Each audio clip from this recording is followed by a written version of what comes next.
Bismillahirrahmanirrahim. Assalamualaikum warahmatullahi wabarakatuh. Innal hamdalillah nahmaduhu wa nasta'inuhu wa nastaghfiruh wa na'udzu billahi min shururi anfusina wa min sayyiati a'malina. May yahdihillahu fala mudilla lahu wa may yudlilhu fala hadiya lahu. Wa asyhadu an la ilaha illallah wahdahu la syarika lah wa asyhadu anna Muhammadan abduhu wa rasuluh. Allahumma shalli ala nabiyyina Muhammad wa ala alihi wa man tabi'ahum bi ihsan ila yaumiddin. Allahumma anfa'na bima 'allamtana wa 'allimna ma yanfa'una wa zidna ilma. Para jamaah sekalian, Bapak Ibu yang mungkin senantiasa dirahmati dan diberkahi oleh Allah Subhanahu wa taala, kita bersyukur atas nikmat dan karunia yang telah Allah menggerakkan kepada kita sekalian, sehingga di kesempatan malam hari ini kita dapat melanjutkan kembali pengawasan kita rutin setiap malam Kamis. Alhamdulillah, kita masih diberi umur panjang, diberikan kesehatan. Mungkin nikmat yang ada terus kita syukuri dan kita manfaatkan untuk melakukan ibadah ketaatan pada Allah Subhanahu wa taala, sehingga nantinya Allah terus menambahkan kita berbagai macam nikmat yang lainnya. Allahumma amin. Monggo dibaca hadis lanjutan tentang masalah korban. Satu hadis monggo. Hadis yang ke 1376 dari kitab Bulughul Maram. Anil Bara ibn Azib qala qama fina Rasulullah sallallahu alaihi wasallam faqala arba'un la tajuzu fi dhahaya al-awra'u al-bayyinu awaruha wal maridatul bayyinu maraduha wal arja'ul bayyinu dhula'uha wal kasiratul lati la tunqi. Rawahu Ahmad wal arba'ah wa sahhahahu at-Tirmidzi wa Ibnu Hibban. Dari Bara bin Azib, ia berkata, Nabi sallallahu alaihi wasallam berdiri di antara kami dan berkata, 4 macam tidak boleh pada kurban: buta sebelah yang buta yang nyata butanya, dan yang sakit nyata sakitnya, dan yang pincang nyata kepincangannya, dan yang tua yang tidak mempunyai sumsum. Diriwayatkan oleh Ahmad dan disahihkan dan disahkan dia oleh Tirmidzi dan Ibnu Hibban. Baik. Hadis ini membicarakan tentang cacat pada hewan kurban. Jadi perlu dipahami, kita kalau kurban itu ngangge aturan. Nggak bisa berkurban cuma asal nyembelih, ada sapi disembelih dibagi-bagi, bukan. Ada kambing disembelih sudah selesai. Harus memperhatikan aturan. Yang intinya aturan ini dibuat yang pertama, dalam kurban kita harus sajikan yang sempurna pada Allah Subhanahu wa taala. Dalam kurban kita mesti menyajikan yang sempurna. Nggak boleh ada cacat. Coba lihat kebiasaan dulu. Kalau ada yang sering sedekah laut, maaf saya singgung, ya, ada yang melakukan sedekah laut, itu nanti dia menyajikan ada tumpeng, ada tumbal berupa kepala kerbau, kepala sapi. Pasti nanti yang dijadikan tumbal dan sajian-sajian yang ada pasti pilih yang paling sempurna, paling bagus.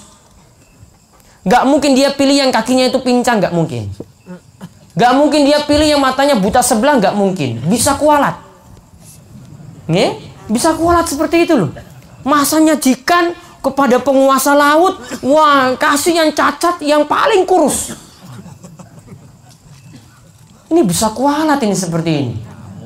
Ya, penguasa laut bisa ngamuk. pasti dia akan sajikan yang sempurna. Ini ingat, kita sajikan untuk Allah Subhanahu wa ta'ala. Ini bukan sajikan kepada makhluk, ini bukan kepada jin, ini bukan kepada manusia, ini bukan kepada raja, namun pada Allah Subhanahu wa ta'ala. Yang kita katakan Allah itu penguasa jagat raya, Rabbul Alamin. Allah itu Rabb semesta alam, yang menguasai semuanya. Menguasai laut bagian manapun Allah yang kuasai, daratan bagian manapun Allah yang kuasai, rizki Allah Subhanahu wa ta'ala yang mengatur, dan Allah yang menciptakan kita semuanya. Tidak mungkin kalau untuk Allah kita sajikan yang cacat-cacat, itu tidak mungkin. Maka ada aturan, kurban itu mesti sempurna, tidak boleh ada yang cacat. Paham gak? Ini aturan.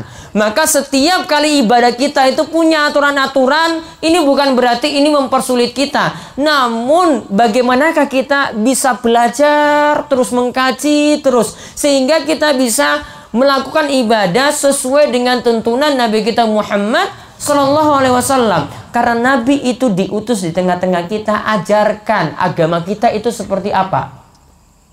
Al-Quran ini penjelasannya seperti apa, maka dijelaskan oleh Nabi Sallallahu Alaihi Wasallam. Untuk menjalankan sholat seperti apa, dijelaskan oleh Nabi Sallallahu Alaihi Wasallam. Untuk berkurban seperti apa, dijelaskan oleh Nabi Sallallahu Alaihi Wasallam. Salah satu contoh, ini bagi yang sudah punya niatan berkurban. Ini sekarang sudah tanggal 29 nih. Ini malam Kamis 29. Malam Jumat besok 30. Ya, kemudian malam Sabtu sudah masuk bulan besar, sudah masuk bulan Dzulhijjah. Di antara aturan, ini aturan lagi. Yang punya niatan sudah berkurban, yang punya niatan ingin berkurban, terutama ini untuk kepala keluarga. Ibu-ibu nggak masuk. Nih, maaf, ibu-ibu nggak masuk. Ini untuk bapak-bapak yang nanti menanggung kurbannya untuk satu keluarga, dan bapak ini bisa membawa keluarganya semuanya masuk dalam pahala kurban. Aturannya, ketika masuk 1 Dzulhijjah, masuk bulan besar, tidak boleh motong kuku, tidak boleh motong rambut, termasuk kumir, termasuk jenggot, termasuk bulu kemaluan, termasuk bulu ketiak. Semua rambut-rambut yang ada tidak boleh dipotong, tidak boleh dicukur, kuku juga tidak boleh dipotong. Namun berlaku untuk laki-laki, bapak sebagai kepala keluarga. Karena bapak ini yang biasanya nanggung kurbannya. Nabi Shallallahu Alaihi Wasallam mengatakan, "Idza dakhalatil ashru", jika sudah masuk bulan Dzulhijjah, wa arada ahadukum ayyudhhiya, dan kalian sudah punya keinginan untuk berkurban. Berarti kalau belum punya niat karena nggak ada uang, berarti nggak masuk. Namun kalau dia sudah punya niatan, oh nanti sapi saya ini, atau saya sudah urunan sapi, atau sapi saya ini saya akan jadikan kurban, berarti sejak tanggal 1 harus memenuhi aturan ini. Fala yamassa min sya'rihi wa basyarihi syai'un. Maka tidak boleh dia itu memotong rambutnya, dan tidak boleh dia mencukur rambut-rambut badannya. Dalam riwayat yang lain dikatakan wa asfarihi, dan termasuk kukunya pula tidak boleh dipotong. Kira-kira ini yang dimaksud rambutnya sapi, rambutnya kambingnya, kukunya kambingnya, atau manusia? Yang punya kurban atau yang kambing tadi yang akan dikurbankan? Kambing itu nggak perlu dipakai aturan kayak begini, nggak perlu. Nggak boleh cukur rambut kambingnya, nggak boleh cukur rambut sapinya. Kambing nggak perlu seperti itu. Dia nggak dibebani syariat. Kita manusia itu yang dibebankan hukum, yang dibebankan syariat. Maka yang dimaksud ini perintah pada sahibul kurban. Berarti aturannya apa? Tidak boleh potong rambut, baik juga rambut-rambut yang ada di badan, juga kumis dan jenggotnya tidak boleh dipotong, juga termasuk kuku. Berarti kalau mulai masuk nanti Sabtu, malam Sabtu, berarti sebelumnya ya, Jumat sore itu semuanya kalau ingin kukunya sudah panjang segera dipotong ketika itu. Ya, kalau ingatkan sebelum waktu maghrib pada malam Sabtu itu segera kukunya dipotong. Kalau rambutnya sudah panjang dan bikin gerah, segera itu dipendekkan. Termasuk juga kumisnya terlalu panjang sekali, seperti Pak Raden. Ya, yang kumis panjang Pak Raden tuh, iya kan? Pak Raden itu kumisnya yang panjang, jenggotnya enggak. Ya, Muslim yang baik itu jenggotnya yang panjang, kumisnya itu yang pendek, enggak kebalik. Ya, makanya ibu-ibu jangan anti sama suami yang jenggotnya panjang. Coba lihat Ustadz kemarin yang ngisi itu, cakep kan? Iya. Makanya kata Aisyah radhiyallahu anha itu mengatakan laki-laki itu cakepnya lihat dari jenggotnya yang panjang. Coba lihat kalau kambing itu jenggotnya itu panjang, dawa, gitu, makin mantep lihatnya. Iya kan? Coba kalau kambingnya cuma mulus kayak gini, ya aduh kurang semangat saya itu lihatnya itu. Namun kalau lihat kambing itu jenggotnya itu panjang, wah makin gagah. Iya kan? Makanya ibu itu harus belajar memilih suami itu yang jenggotan.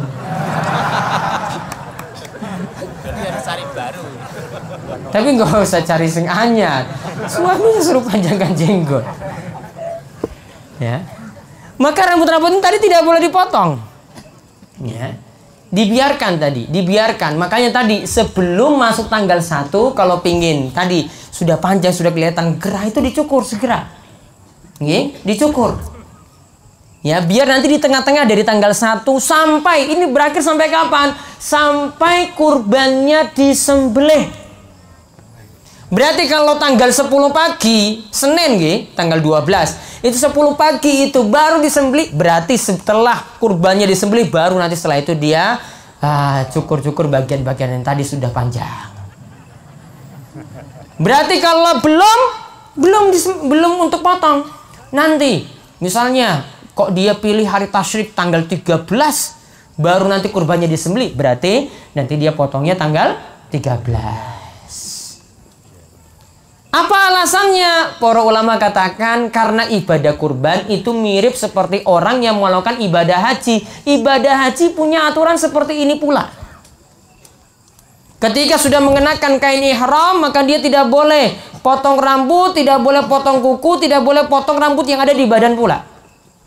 Sampai nanti hajinya atau umrohnya sudah selesai. Diistilahkan dengan tahallul. Sampai tahallul. Baru nanti boleh cukur-cukur tadi. Maka mirip dengan ibadah haji atau ibadah umrah. Maka perintah seperti ini itu ada. Jadi ini aturan juga. Nah, kalau ini aturan berkaitan dengan hewan kurban. Hewan kurbannya bagaimana di sini? Ada 4 hal yang membuat kurban ini jadi tidak sah, alias tidak boleh dijadikan kurban. Cacat ini nggak boleh ada. Coba perhatikan, dan cacat-cacat yang disebutkan di sini ini baru cacat yang ringan. Kalau lebih parah daripada ini berarti jelas-jelas nggak boleh. Coba lihat yang pertama. Al-aura'u al-bayinu awaruha. Buta sebelah. Ini baru buta sebelah loh. Kalau buta dua-duanya sah napa mboten? Sah? Ya enggak. Jangan ada yang main pintar-pintaran. Wah, itu kan dalam hadis sebut itu buta sebelah, bukan buta dua-duanya. Jangan ada sok pintar di sini. Ya. Ini baru disebutkan 1 loh, buta sebelah. Berarti kalau yang lebih parah lagi jelas enggak boleh. Buta dua-duanya enggak boleh. Atau bola matanya itu metu keluar. Jelas enggak boleh. Ini sudah semakin parah. Yang kedua, wal maridatu al-bayinu maraduha. Yang sakit yang jelas sakitnya. Namun sakit ini yang dimaksud kalau sakitnya itu sampai membuat kualitas dagingnya atau kuantitas dagingnya itu turun. Karena kalau ada Kambing itu kadang ada yang butuh penyesuaian lingkungan. Misalnya wong Panggang tuku di Imogiri, kemudian bawa ke Panggang. Kambing yang di sana itu menyesuaikan di sini sampai membuat matanya itu niku sakit. Apa biasanya kita sebut? Belean. Matanya itu sakit seperti itu, ini nggak pengaruh pada daging, maka tetap boleh. Namun kalau sakitnya itu demam, kok kambingnya ini kok jadi tambah kurus karena sakit, maka nggak boleh dijadikan kurban. Kemudian yang ketiga, cacat yang ketiga, wal arja wal bainu dhola'uha, pincang yang jelas pincangnya ini baru satu kaki. Kalau dua jelas nggak boleh. Kalau sampai kakinya itu patah, jelas tidak boleh. Pokoknya semakin parah jelas tidak boleh. Ini membuat juga tidak sah. Kemudian yang keempat, wal kasiratul lati la tunki, yaitu hewan yang sudah terlalu tua, sangat-sangat kurus sampai tidak ada sumsum tulang. Di dalam matan Al-Ghaya wa Takrib itu disebut sampai cuma kelihatan seperti tiang. Tiang itu punya isi? Enggak kan? Enggak punya isi. Maka berarti sangat-sangat kurus, tidak boleh dijadikan korban. Berarti kesimpulannya ada berapa cacat yang membuat tidak sah? 4. Yang pertama, buta sebelah. Yang kedua, sakit. Yang ketiga, pincang. Yang keempat, tua, kelihatan sangat kurus. Kemudian hadis yang berikutnya. Hadis yang ke-1377. An Jabirin qala Rasulullah sallallahu alaihi wasallam, la tadbahu illa musinnatan illa in ta'assara alaikum fatadbahu jada'atan minad dhani. Rawahu Muslim. Dari Jabir ia berkata, telah bersabda Rasulullah sallallahu alaihi wasallam, janganlah kamu menyembelih selain musinnah, kecuali jika kamu susah mendapatkannya, maka sembelihlah jida'ah dari kambing. Hadis riwayat Muslim. Baik. Di sini tentang masalah umur hewan kurban. Aturan lagi berikutnya, kurban harus memperhatikan umur hewan. Dari Jabir, Rasulullah Shallallahu Alaihi Wasallam bersabda, janganlah kalian menyembelih kurban kecuali yang sudah mencapai usia musinnah. Nanti saya akan jelaskan apa yang dimaksud musinnah. Kemudian kalau terpaksa kalian dalam keadaan sulit tidak dapat yang musinnah, maka sembelihlah jaza'a minad dha'ni, domba yang umurnya jaza'ah. Domba yang umurnya jaza'ah. Sekarang berarti kita lihat apa yang dimaksud dengan musinnah. Musinnah ini kita lihat hewan yang dijadikan kurban itu cuma 3. Yang kita kenal dengan bahimatul an'am, yaitu apa? Unta, sapi termasuk kerbau dan sejenisnya, apalagi kambing, terserah, kambing Jawa, kambing yang lainnya lagi sejenisnya sampai domba dan yang lain-lainnya, ini pokoknya bisa dijadikan kurban. Dicatat kalau musinnah untuk unta minimal umurnya 5 tahun. Unta yang dijadikan kurban yang disebut musinnah minimal umurnya 5 tahun.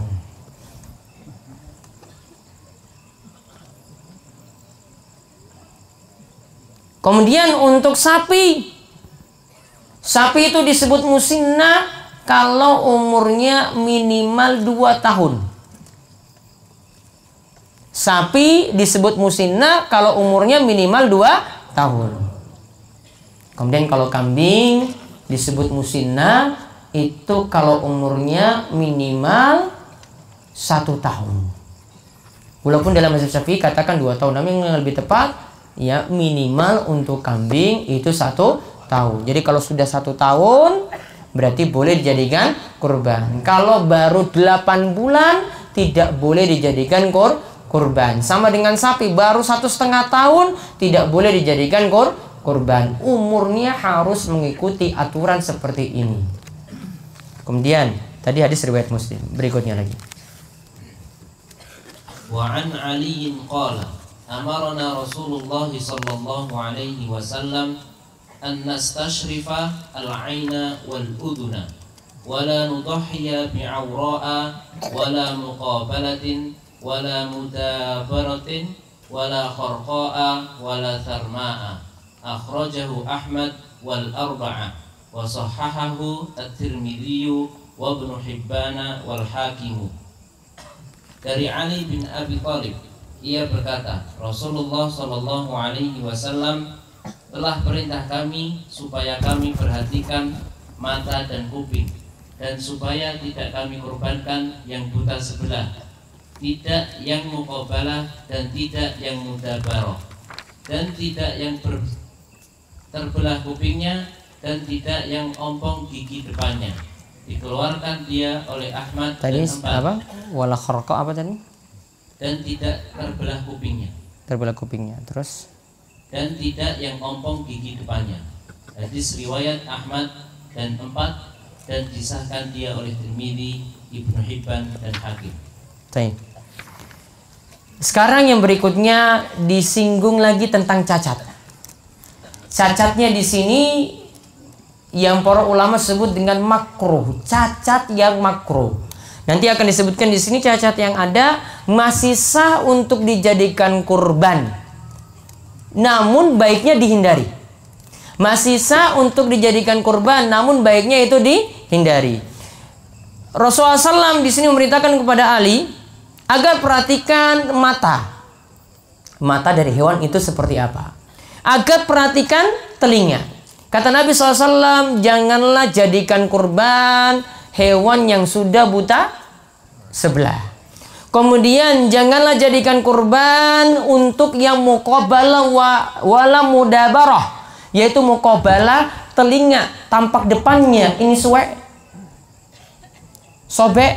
atau tampak belakangnya ini sobek, atau wala kharqa, atau telinganya terbelah atau terpotong telinganya, wala sarma, atau giginya itu ompong.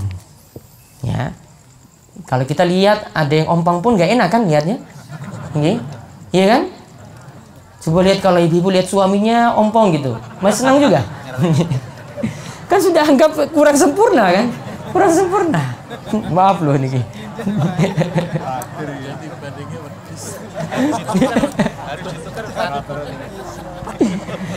Coba lihat.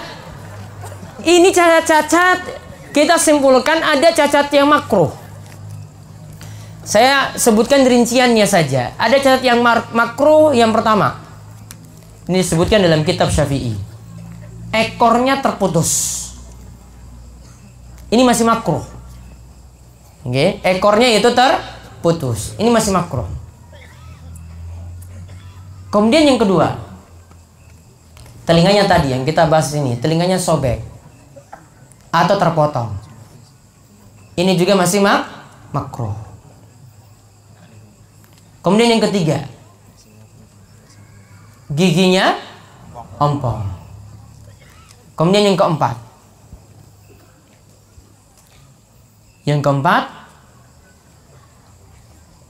yang makruh juga kita biasanya menyebut dengan sanglir. Apa maksudnya? Apa maksudnya? Hanya anunya hanya satu. Harganya masih tinggi nggak? Enggak kan? Nah, namun itu masih sah untuk dijadikan kurban. Masih sah. Jadi para belante ini mesti paham.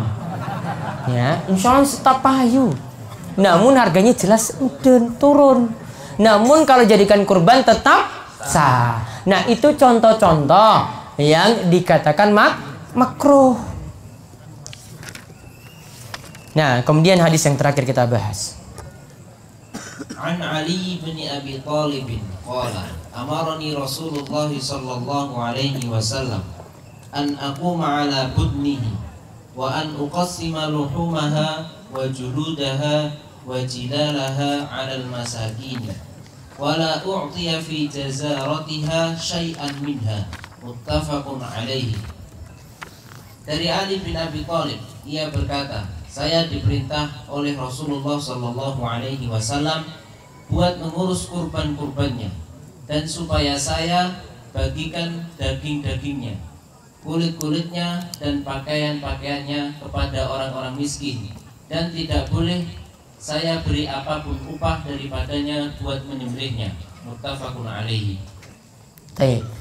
Ini tentang masalah nanti kaitannya dengan panitia kurban atau kaitannya dengan tukang jagal. Coba perhatikan, Ali bin Abi Thalib mengatakan, Rasul SAW memerintahkan kepadaku, Rasul perintahkan kepadaku supaya ketika itu menggantikan beliau untuk menyembelih kurban. Di dalam riwayat di sini disebutkan bahwasanya ketika itu Rasulullah SAW sedang menyembelih 100 unta. Berapa? 100 unta. Taruhlah unta itu minimalnya harganya 30 juta. Berarti berapa? Hah? Berarti berapa? 3M Nabi SAW habiskan di hari raya kurban. Ini milik Rasulullah SAW. Rasulullah SAW sendiri yang beliau itu keluarkan untuk kurban. Ya, berapa? 100 unta. Dan ketika itu Nabi SAW dari 100 unta tadi beliau sembelih sebagian. Berarti baiknya yang punya kurban, kalau kurbannya itu banyak, ada sebagian yang dia sembelih. Sebagiannya lagi Rasulullah SAW wakilkan kepada Ali bin Abi Thalib. Ali bin Abi Thalib yang ngurus untuk penyembelihan kurban yang selanjutnya, penyembelihan unta yang selanjutnya. Berarti selanjutnya itu diwakilkan. Berarti tanda masih boleh mewakilkan penyembelihan kurban. Contoh misalnya kita serahkan kepada tukang jagal, atau kita serahkan pada panitia kurban, boleh. Namun lihat di sini ada aturannya di sini. Dan aku ketika itu membagi daging-dagingnya, membagi kulit-kulitnya, membagi jilalnya. Jilal itu kalau unta seperti kuda itu ada pakaian atasnya. Kalau orang duduk di atas itu ada jilal. Ya, disebut apa? Hah? Lapak. Hah? Puno. Disebut puno. Bukan, alas untuk duduk di atas. Nah, okay. Alasnya itu ini namanya jilal.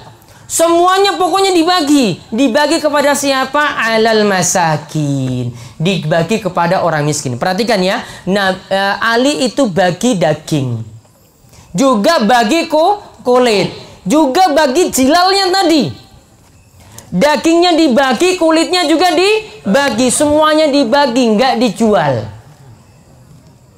Kemudian di sini katakan wala u'tiya fi jizaratiha minha syai'an, dan untuk tukang jagalnya tidak mendapatkan bagian sedikit pun dari hasil kurban.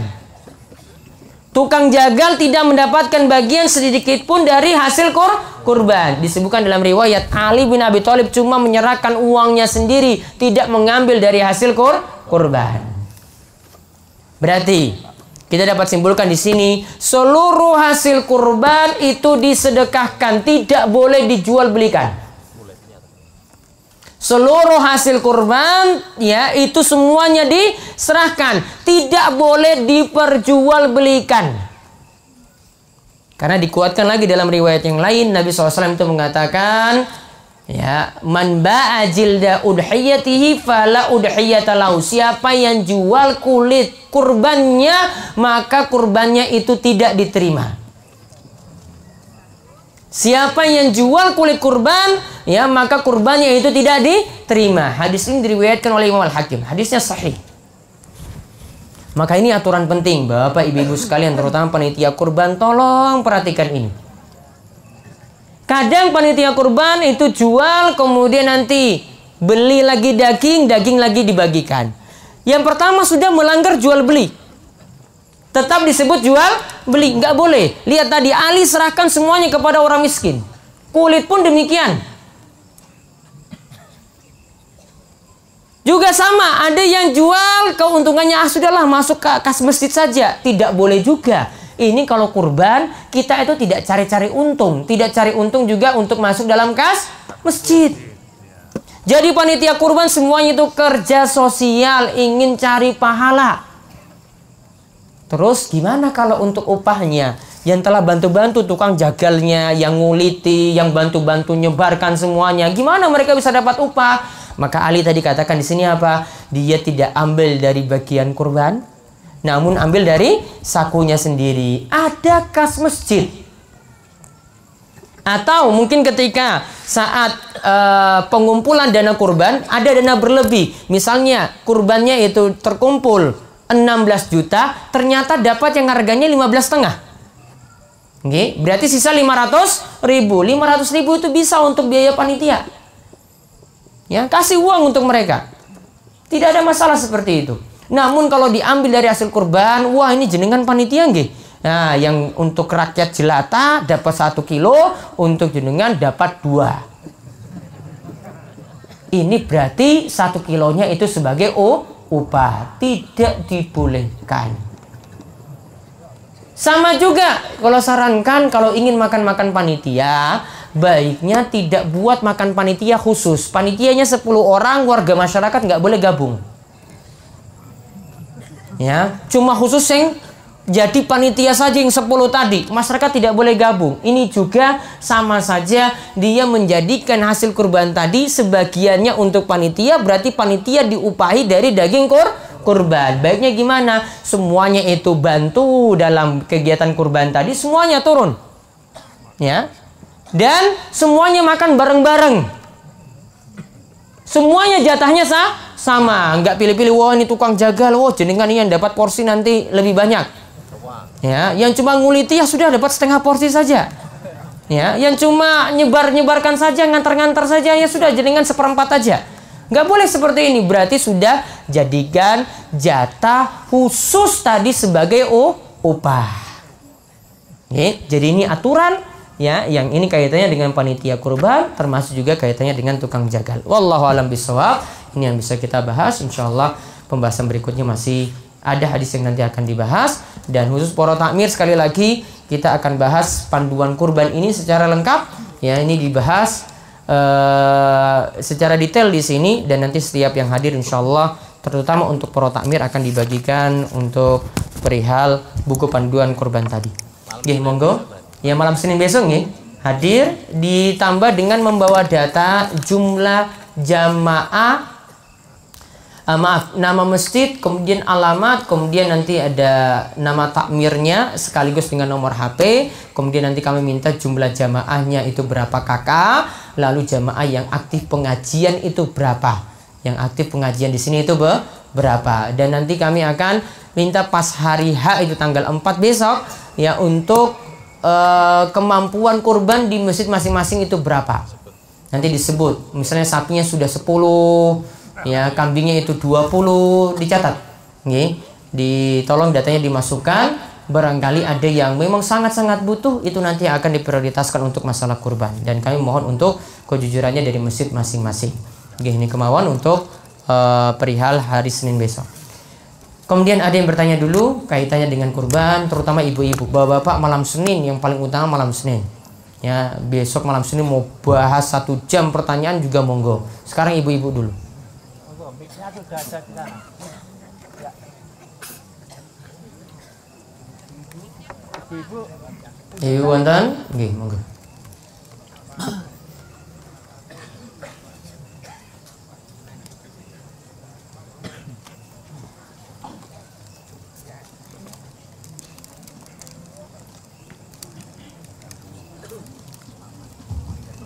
Assalamualaikum warahmatullahi wabarakatuh. Waalaikumsalam warahmatullahi wabarakatuh. Begini Ustaz, saat Hari Raya Idul Adha, biasanya di sekolahan itu selalu mengadakan pemotongan hewan, yang hewan tadi hasilnya dari iuran siswa maupun dari gurunya. Apakah hewan tersebut itu bisa dianggap sebagai korban atau tidak? Lalu hukumnya bagaimana Ustadz latihan berkorban di sekolah dengan iuran tadi. Terima kasih atas penjelasannya. Assalamualaikum warahmatullahi wabarakatuh. Waalaikumsalam warahmatullahi wabarakatuh. Terus yang berikutnya. Ada. Ya. Mic-nya tidak di bawah loh tadi. Sudah, semuanya sudah dibagi. Ayo ibu. Ayo Mbak, yang bawa mic Mbak. Ranting. Atau yang sini dulu, yang di atas dulu, monggo. Ada lagi? Yang di atas dulu, ayo. Kalau enggak ya diranting ke bawah. Mic 3 sudah dibagi semua.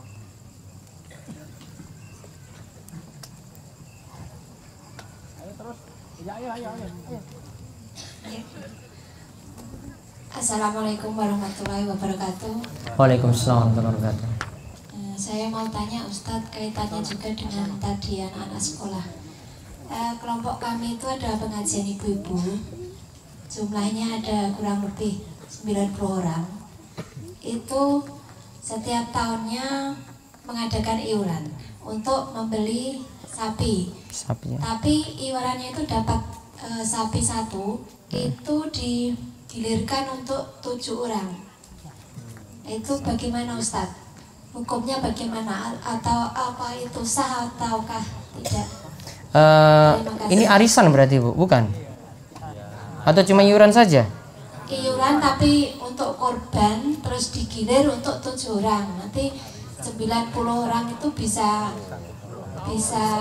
korban Berarti semua, berapa tapi tahun itu? waktunya bergilir. Iya, ini sama dengan arisan ini. Baik, Itu ya. pertanyaan saya. Terima kasih. Wassalamualaikum warahmatullahi wabarakatuh. Assalamualaikum warahmatullahi wabarakatuh. Ada lagi ibu-ibu ada? Ada satu. Oh enggak. Nanti baca hadis yang berikutnya ada. Ada. Enggak, Mbak. Satu, tinggal satu hadis. Dipencet dunggake.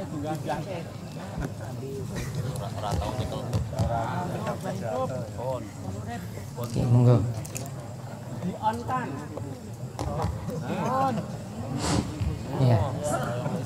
Kan mantap memegang mic. Belum pernah pegang. Assalamualaikum warahmatullahi wabarakatuh. Waalaikumsalam warahmatullahi wabarakatuh. Saya mau bertanya Ustadz, bagaimana cara menjaga keimanan dan ketakwaan kita?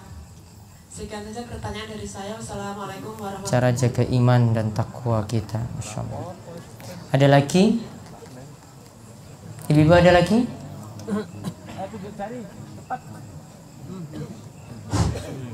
Ya.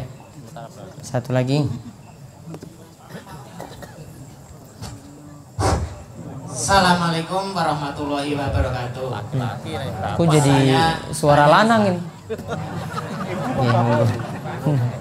Orang hidup ini pasti akan mati. Nah ini masuk dalam liang kubur. Terus. Masuk di dalam liang kubur dikatakan banyak dosa-dosa. Nah ini apakah penyegahan kita hidup ini jangan banyak dosa-dosa di dalam kubur? Cukup sekian saja. Wassalamualaikum warahmatullahi wabarakatuh.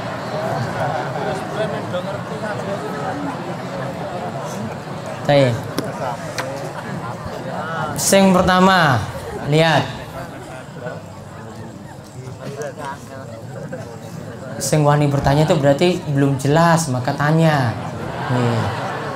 Sing ora takon ya boleh jadi ya urung jelas, namun dipendam terus, didiamkan terus gitu. Nanti menyesal nanti sampai rumah, waduh aku kok ora ngacung. Nanti SMS lagi. SMS pas saya nggak ada pulsa gitu. Tadi ini pertanyaan yang pertama ini tentang iuran. Namun iurannya ini untuk satu sekolahan. Coba ini saya lanjutkan satu hadis tersisa ini. Ya, dibacakan hadisnya biar pekan depan kita cuma bahas tentang akikah saja. Ya, ini kita selesaikan kurban. Satu hadis dibaca ini. Hadis yang ke-1380. An Jabir bin Abdullah qala naharna ma'a Rasulillah sallallahu alaihi wasallam amal Hudaybiyah al-badanata an sab'atin wal baqarata an sab'atin rawahu Muslim. Dari Jabir bin Abdullah, ia berkata, kami sembelih bersama Rasulullah sallallahu alaihi wasallam tahun Hudaybiyah 1 unta buat 7 orang dan 1 sapi buat 7 orang. 1 unta untuk 7 orang. Ye? 1 sapi untuk 7 orang. Di sini dikatakan ini ketika patungan kurban, dan di sini kurbannya istilah nahar. Ini berbeda dengan istilah zabah. Kalau kita nyembelih sapi atau nyembelih kambing, kita baringkan di bawah, kemudian disembelih lehernya. Namun kalau unta, itu unta tetap dalam keadaan berdiri. Ya, unta dalam keadaan berdiri kemudian ditusuk lehernya. Itu namanya nahar. Ya, itulah yang disebutkan dalam ayat fasolli li rabbika wanhar. Setelah kalian kemudian sembelihlah. Maksudnya sembelihlah unta seperti itu. Jadi kalau kambing sama sapi kita kan sembelih dibaringkan dulu kan? Baringkan kemudian kita sembelih. Namun kalau unta berdiri ditusuk lehernya. Nah, itu namanya nahar. Nah, lihat di sini kalau sapi patungannya berapa? 7. Maka 7 orang atau 7 ini mewakili keluarga. Berarti 7 keluarga.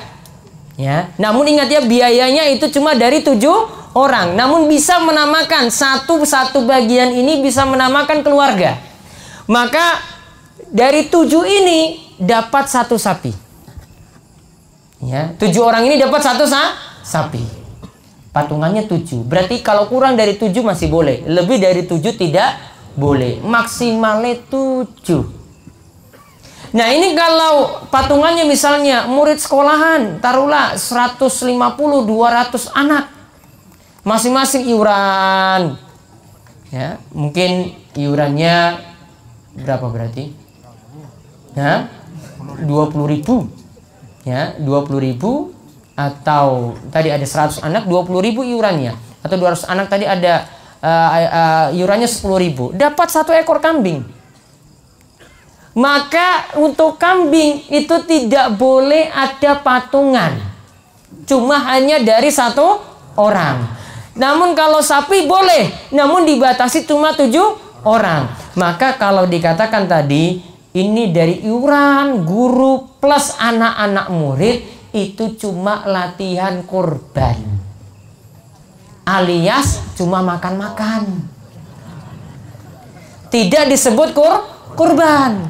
Kurban punya aturan tadi, umurnya ada aturan, waktunya itu ada aturan, patungannya juga ada aturan. Untuk kambing sekian, ini ada aturannya. Untuk sapi sekian, ada aturannya. Sehingga aturan ini harus dipenuhi, barulah disebut kurban.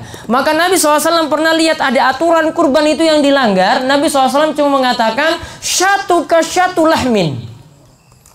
Ada yang nyembelih kurban itu sebelum waktunya, katanya untuk sarapan dulu. Namun ini belum sholat Idul Adha. Dia ditanya oleh Rasul, kenapa kamu nyembelih kok sebelum sholat? Dia katakan, wahai Rasul, ini biar saya itu kuat ketika sholat, saya sarapan dulu. Kemudian Nabi SAW jawab tadi, syatu ka syatu lahmin. Kamu nyembeli kambing tadi, itu cuma statusnya kambing biasa, bukan statusnya kambing kurban. Maka kalau tidak memenuhi syarat, berarti statusnya cuma makan-makan biasa. Bukan untuk kurban. Dagingnya masih halal, namun tidak disebut kurban, alias tadi cuma latihan kurban. Adapun tadi yang ditanyakan, sekarang iuran, ada 90 orang iuran. Lalu diambillah 7 orang untuk tahun ini, nanti yang berkurban. Berarti kan arisan. Keliling nanti 90 ini nanti semuanya kena. Ini berarti lebih daripada 10 tahun. Lebih daripada 10 tahun. Nah, kalau memang seperti ini, maka boleh. Alias kurbannya itu pakai utang. Karena arisan itu utang, ya? Arisan itu utang. Iya. Berarti kalau yang ikut arisan semuanya di sini berarti semuanya punya utang. Kecuali dapat arisannya paling belakang, ya, dia pipil terus, awal baru nanti terakhir baru dia ambil. Ya, namun kalau dia itu dari awal itu sudah dapat kurbannya, berarti utang terus, dia tinggal bayar pipilannya sampai selesai. Ya, namun kalau dari pertama dia nggak dapat sampai terakhir baru nanti dia dapat kurban, ya berarti dia cuma nyelengi aja terus sampai terakhir. Ya, jadi arisan ini masih boleh. Ya, namun resikonya berarti punya utang terus. Ya, nanti untuk kurban punya utang, nanti di rombongan lagi punya utang lagi, nanti di kantor lagi ada arisan lagi utang lagi, ya numpuk terus. Ya nggak masalah seperti ini. Ya kamu cuma punya kewajiban tetap harus ikut arisan ini sampai selesai. Jangan lari, mentang-mentang sudah dapat kurban kemudian pergi entah kemana. Ya, berarti ini melarikan diri, pergi dari utang. Orang yang pergi dari utang statusnya kata Nabi SAW, matinya statusnya seperti status para pencuri. Lari dari utang, ya nggak mau lunasi padahal mampu, berarti statusnya matinya seperti matinya pencuri, dikumpulkan pada hari kiamat dengan para pencuri. Kemudian bagaimana cara menjaga iman dan ketakwaan kita? Artinya di sini gimana kita biar istiqomah. Modal yang pertama adalah rajin berkumpul dengan orang-orang soleh. Ya, wajib berkumpul dengan orang-orang yang soleh. Karena kalau punya lingkungan yang baik, maka dia akan ketularan ikut baik. Namun kalau dia kumpul dengan orang yang jelek, maka juga nanti akan ketularan jelek.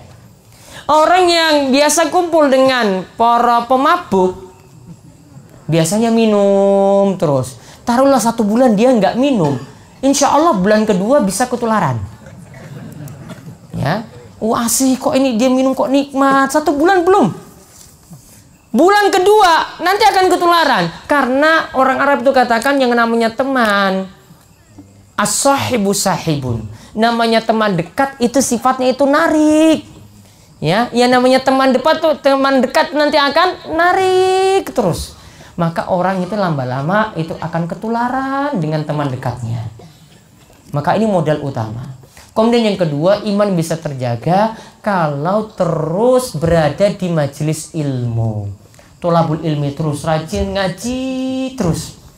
Ya bukan bisa nanti ikut setelah itu enggak lagi, enggak.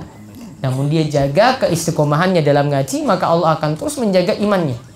Ya, imannya akan dijaga terus. 2 modal ini dijaga terus, temannya lingkungannya itu bagus, kemudian rajin juga hadir di majelis-majelis ilmu seperti ini, maka insya Allah akan terus diberikan keistiqomahan. Kemudian pertanyaan terakhir tadi tentang apa tadi? Kubur tadi. Kalau sudah mati banyak dosa dapat siksa kubur. Nah ini sekarang dosa-dosanya seperti apa? Ya, kita harus pahami dulu dosa yang membuat orang dapat siksa kubur seperti apa. Yang pertama, ini kaitannya dengan masalah kencing. Nabi SAW itu mengatakan kebanyakan siksa kubur itu karena kencing. Apa sebabnya? Yang pertama, karena kencingnya itu nggak jaga kebersihan. Cuma asal pipis kemudian nutup. Ya, kalau cuma asal pipis nutup, berarti nanti ada bekas kencing di pakaiannya. Kalau ini digunakan untuk sholat, maka sholatnya jadi tidak sah. Inilah yang dikatakan termasuk dosa besar. Kemudian juga ada masalah kencing yang Nabi SAW itu katakan karena biasanya kalau kencingnya itu tidak menutupi diri.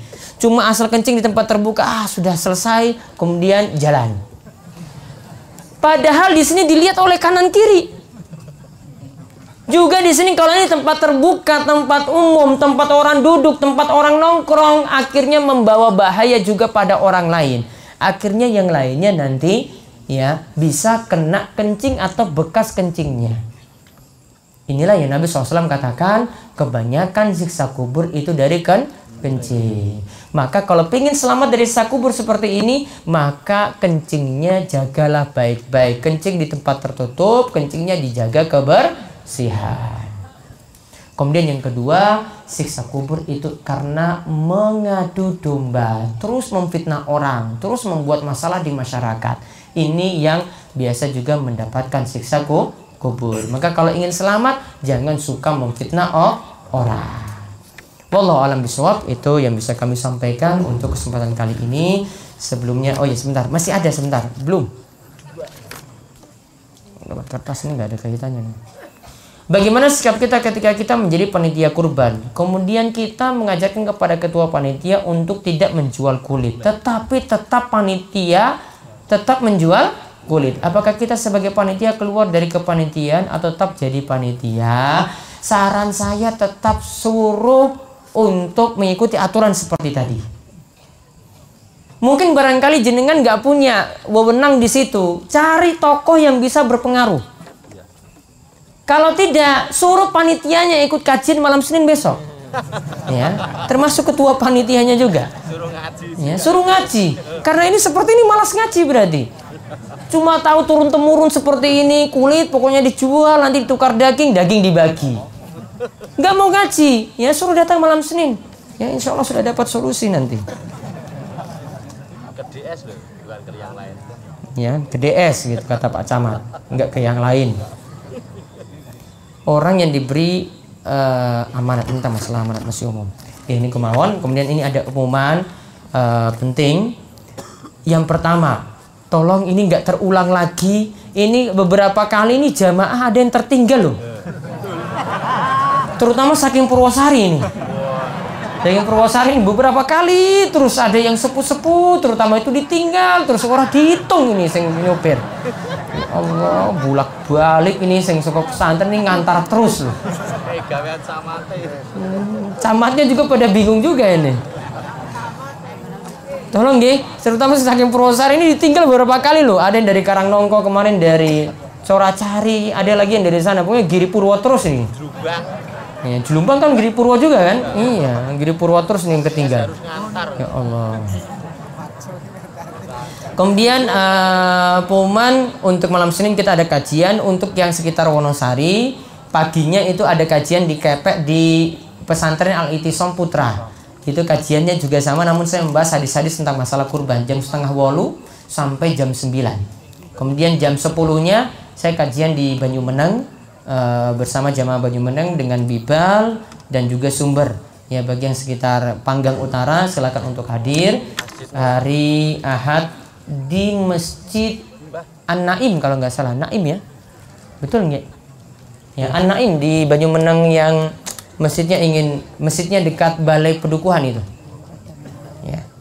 Kemudian untuk data, kalau poro takmir ini sudah mendata yang kemarin saya perintahkan, nama masjid, kemudian alamat, nama takmir, nomor telepon, data jamaah tadi, silahkan untuk dikumpulkan saat ini juga. Ya, silahkan untuk dikumpulkan. Kemudian untuk yang terakhir, ini mohon maaf, beberapa waktu sampai kurban, ini saya minta waktu untuk saya mikir untuk masalah kurban, karena kita tetap mencari kurban terus, nih. Dan saya butuh waktu untuk memikirkan hal ini sehingga butuh konsen, sehingga beberapa kali ada yang ingin ketemu saya mohon maaf tidak bisa karena beberapa waktu saya ngurus website sendiri, ngurus data-data sendiri seperti itu di kamar sendiri ya, sampai begadang sampai tengah malam ya, dan butuh untuk konsen, sehingga kadang kalau ada yang nyari saya kadang sulit untuk diganggu. Jadi monggo kalau ada yang ingin ketemu ya bisa ketemu dengan sekretaris, ada Pak Mugi, ada Mas Jarot, ya masalah-masalah masjid kaitannya dengan kurban, kaitannya dengan masjid dan yang lainnya, silahkan untuk langsung lapor kepada mereka, nanti akan dilaporkan langsung ke saya. Dan kemudian yang terakhir untuk masalah kurban, kami mohon maaf sekali untuk sekolah-sekolah kami tidak menerima. Ke sekolah-sekolah kami tidak menerima proposal karena jamaah saja masih banyak yang kurang. Ya, dan tidak ingin double-double, nanti sekolah dapat, nanti dari masjid dapat lagi, dekat seperti itu, sehingga untuk mengurangi seperti tadi, jadi cuma diprioritaskan untuk masjid-masjid saja untuk dapatkan kurban, dan nanti keputusannya kami yang tentukan. Jadi mohon bisa memaklumi nanti keputusannya seperti ini seperti itu, karena mempertimbangkan tadi jumlah jamaah, ada yang memang belum mendapatkan kurban sama sekali, atau ada yang belum pernah berkurban sama sekali, itu nanti jadi prioritas. Ini kemauan dari kami cukupkan sekian. Kita tutup kalian doa kafaratul majelis, monggo. Subhanakallahumma bihamdika asyhadu an la ilaha illa anta astaghfiruka wa atubu ilaik. Assalamualaikum warahmatullahi wabarakatuh.